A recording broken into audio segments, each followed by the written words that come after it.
Namni baraanaa hiree keetti hinaafee si dhorkuu fada deemsa. Jiruu kee keessa galuuf sokatee karra seensaa. Akka bookee ija lixxuu fiigaa dhufa bararaa. Onnee kee booji'uuf fakkeessee si marara. Irra keessa kokkolfee cinaan fakkaatee fira.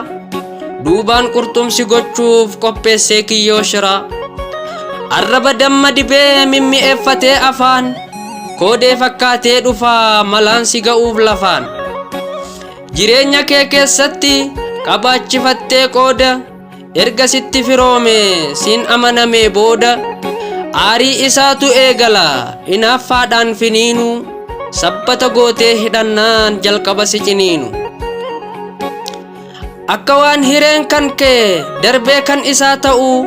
Rabbumaa hun sodaanne xiqqollee siin na'u. Si waliin oolee bulee ba'aa galaa kee baree. Iccitii diinaaf kennee si godha irbaata saree. Ati afaan guuttattee osoo jettuunii kichuu. Garaa jabina hamaan tobbee si kuta kichuu. Eeyyee suma waliin nyaatee dhugee. Onsee gumbiif okola kee. Humna baasee suma cabsaa dhahee jilbaaf mogolee kee. Maaddii irraa nyaatee dhiitaa ganaa irraa nyaatee gana. Madda gammachuu kee gogsee karra gaddaa sitti bana.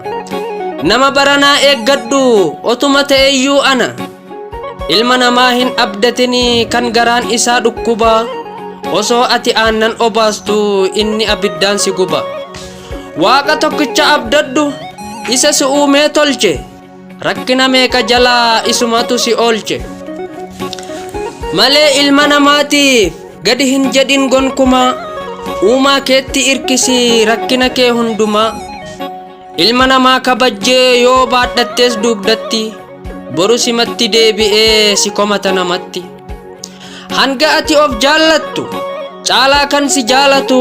Haadha si deesse caalaa kan garaa si laaffatu. Isa quba si qabu erga qaamni kee rafe.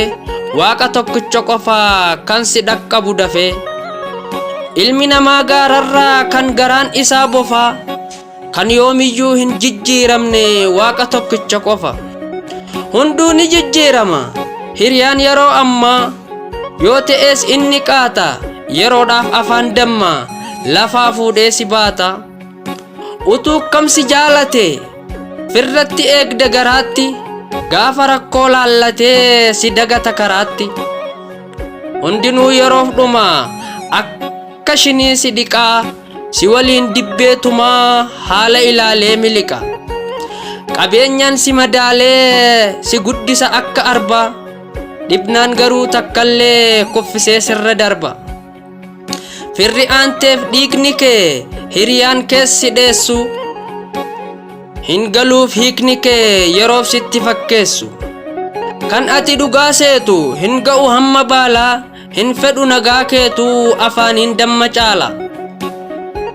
Hundaa miti yaa koodee of duraa gadda kaasi. Hin dhabu namni qoodee gingilchii adda baasi. Hin jedhiniin maaf turaa kan sitti yaanne shira. Kan akkuma gaaf duraa citee sittafuut jira. Kan godaansaan diigamne hin qabne summii bofaa. Kan buleen jijjiiramne tokkicha rabbii qofa.